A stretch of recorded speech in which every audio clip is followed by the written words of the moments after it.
Hello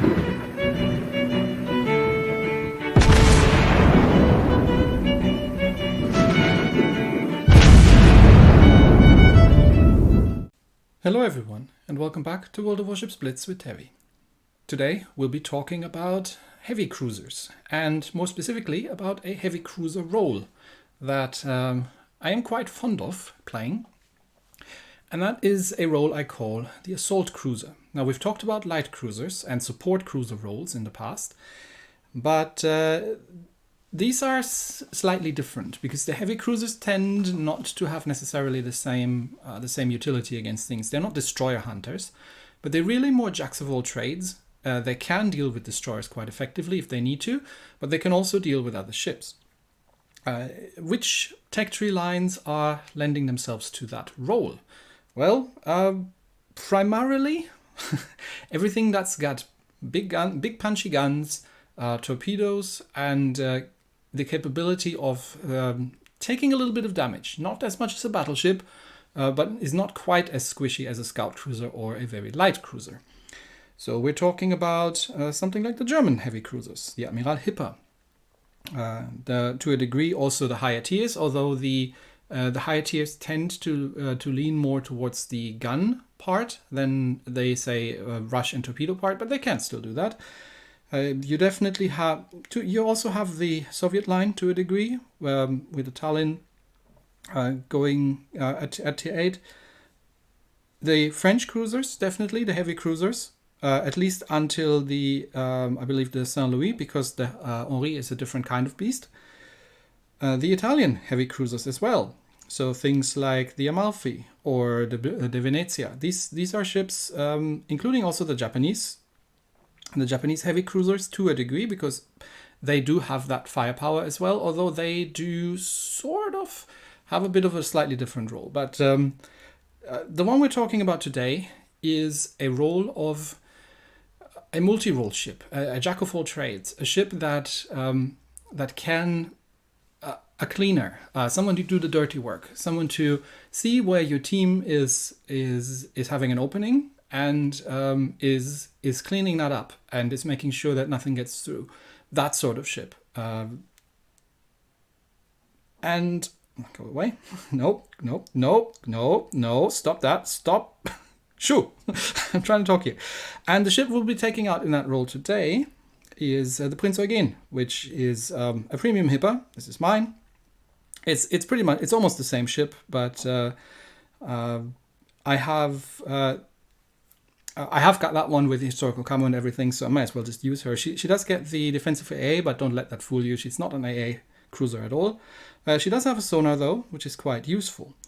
Now, what is it that you're looking for in an assault cruiser? You're looking for something that can deal with destroyers in a pinch, for something that's absolutely deadly against light cruisers, for something that can deal with battleships if it needs to, and for that you need, well, an okay mobility and a decent amount of firepower, both on the guns and ideally also with torpedoes. Now, there is actually a line here that I haven't mentioned, and that's the American heavy cruisers. So everything that goes up to the Des Moines. These are pure gunboats. These are not torpedo boats because they don't have any torpedoes. That said, these ships are also, I would classify them as assault cruisers in the same role as the other ones. They just don't, you don't necessarily rush an enemy ship into point blank range with these things, but you use your guns more at mid to longer ranges, whatever constitutes long range with these ships. But yeah, the role of an assault cruiser is to aggressively attack positions that need aggressive attacking. They don't have the same survivability as battleships, but they have higher mobility, and they don't have to be afraid of getting into an engagement with a destroyer. But you do need to know how to play these ships, because they are not natural destroyer killers. You often find that with the 203mm gun caliber that you find on these ships, that you need to learn how to use these guns, and you need to figure out how to when and where to shoot. because it's a mid-caliber. You're not having the 150s or 180s of light cruisers, and you're not having the 300 plus millimeters calibers of battleships. You're an intermediate caliber, but you don't have the rate of fire necessarily to do things like HE spam a battleship. So you need to know where to shoot things. That goes for both destroyers, which you will easily over-penetrate with the armor piercing at close ranges, and against battleships, which you can hurt very much, but you need to know where to hurt them, because the gun caliber itself is not just a fire and forget. So what skills does it take to play an assault cruiser? Map awareness is, again, as a cruiser player, map awareness is your bread and butter. You need to know where you're making the most impact and where you need it. So always keep an eye on what's going on the map. Keep one eye on the map. See what's going on. See where there are gaps in your lines. Keep track of enemy destroyers that might be pushing through. See where a flank or any part of the line is faltering, and reinforce that. You don't have to take point. You don't want to be sailing straight on into multiple battleship fires, because you don't have the armor for that. But that's not also what you're there for. You're there to sail behind the battleships if necessary, and give fire support if there are no destroyers around. You need to be smart about how you're playing, but on the upside, there are very few situations that you cannot actually take care of. No, carriers are an obvious enemy of this class of ship, because you don't have the survivability of a battleship or the maneuverability of a destroyer, nor in most cases the anti-aircraft firepower of most light cruisers, because these 203mm guns are not dual purpose. So for anything else, you're really in the position to support your team and make sure that you plug the holes in the lines and exploit weaknesses in the enemy lines where you can. Just don't rush ahead and get yourself killed. Right. So let's look at some gameplay with the Prinz Eugen, and I'll show you what I'm talking about. We find ourselves in a 4v4 on the Atlantic map. We're up against Ragnarok. Is that a premium Tirpitz or something? I don't know what it is. It's one of those Warhammer crossovers. No, it's Japanese, so it's probably an Amagi. But I wasn't looking at the time I was playing. And we're up against Brooklyn, Kagero, and Yudachi. The games where you have actually fewer teammates can turn out quite can often really benefit from having assault cruisers on your team, because if the fewer people you have on the team, because the bots will just rush forward, but the fewer people you will have on the team, the easier it is for flanks to open. So on a map like this, and I am spawning next to the Colorado and the Akatsuki, at a map like this, it's quite easy to lose track of the enemy team, get capped out if you're not careful. And because you only have effectively 4 players on each side, the rest are bots, you do need to make sure that you keep an eye. So I want to stick to the middle here. In a full 7v7, I would probably have been hanging left more and support the Colorado and the Akatsuki here. But right now I want to stay a little bit more central. The carriers are no threat because they're bot carriers. And but we do have 2 destroyers on the enemy team. Now, like I said, ammo choice. I've got the armor piercing loaded because I want to use that primarily, because on German cruisers the high explosive is pretty terrible. So use the armor piercing as if you can. We've got a battleship there. That's probably a bot. Yes, it's the bot Nagato. Let's see if we can get... Now he goes undetected again. Get some shots off anyway. We're not going to get spotted just because of that.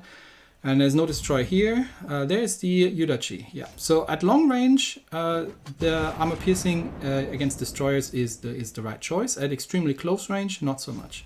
So Yudachi's in the middle, and we haven't seen the Kagero yet. So he's either coming down the left flank, or he's come the western flank or the eastern flank. But let's give the Yudachi the good news. We are unspotted right now, so he doesn't know we're here. So at 6 kilometers, armor piercing. Now he knows we're here. So he's if he's coming out fully broadside there, he will be in trouble. I have torpedoes as well. No, he comes out. Okay, shots out, torpedoes out.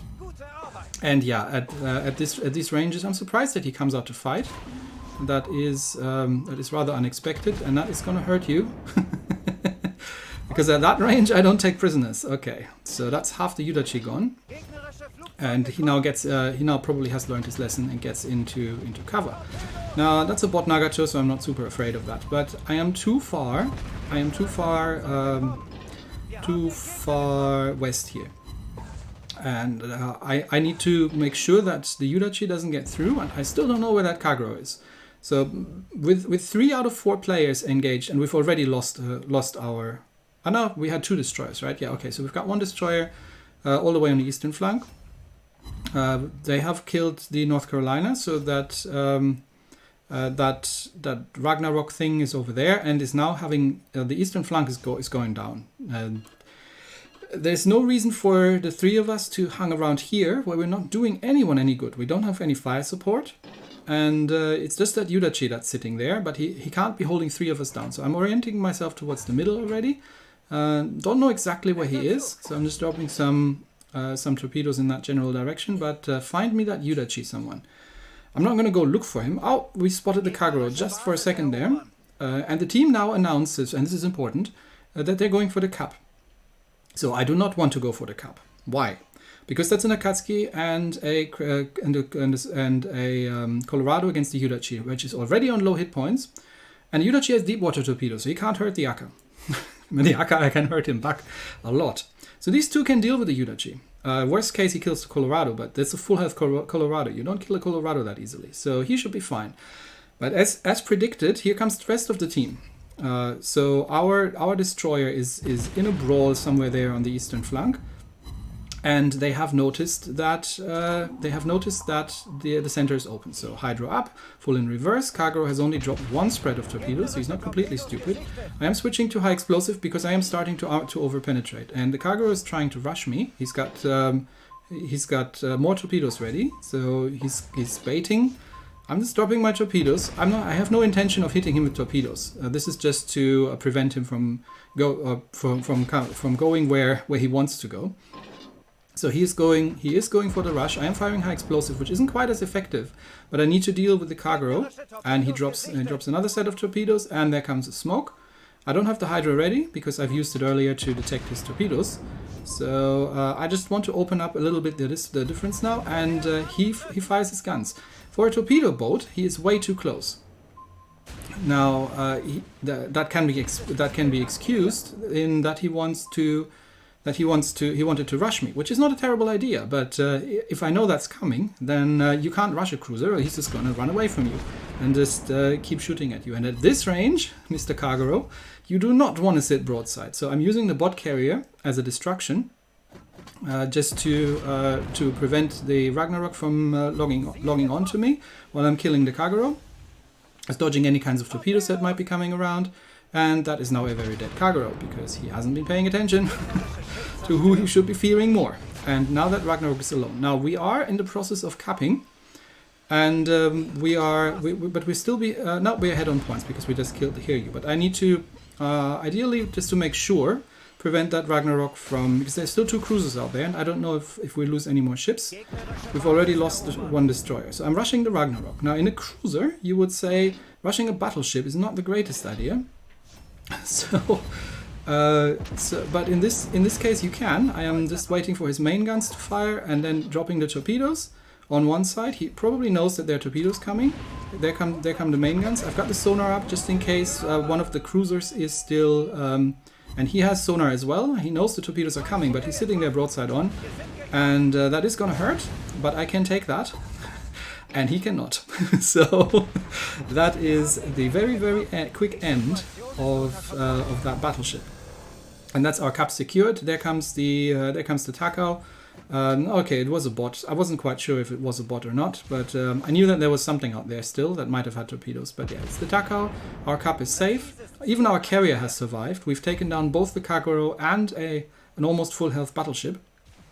And our team, the rest of my team, is safely over there capping. So now I'm just farming some damage on the bot before they're capping out. Now would we have won anyway if I hadn't done this? I could have just followed my team and rushed the cap. Yes, maybe. But why rely on maybe if you can make it sure And that's where the assault cruisers come in, because these things can put the hurt on if they need to, and they are pretty uniquely positioned to deal with a lot of enemies as long as you get to deal with them by one, because you don't have the survivability of a battleship, but in return you can take destroyers much more comfortably, and you can help out where it's needed in a more aggressive manner than you can do in a lot of other ships. So you can, for example, in a scout cruiser do something similar, but the risk is much higher of just getting yourself deleted by a battleship. Heavy cruisers tend to have a bit more armor, not enough to just be flat out broadside brawling battleships. But if you time things right and you do things like you can do things like almost destroyer-like rushes, torpedo rushes, and these sort of things in assault cruisers quite well. And you can absolutely scare off light cruisers as well, because these 203mm guns will normally put on quite some pain against light cruisers. So that's what I would call the assault cruiser role. You have to compensate for your lack of survivability, but you have a lot of firepower that you can use effectively to clean up after your team. And that's it for me today. Thanks everybody, and I'll see you next time. Bye bye.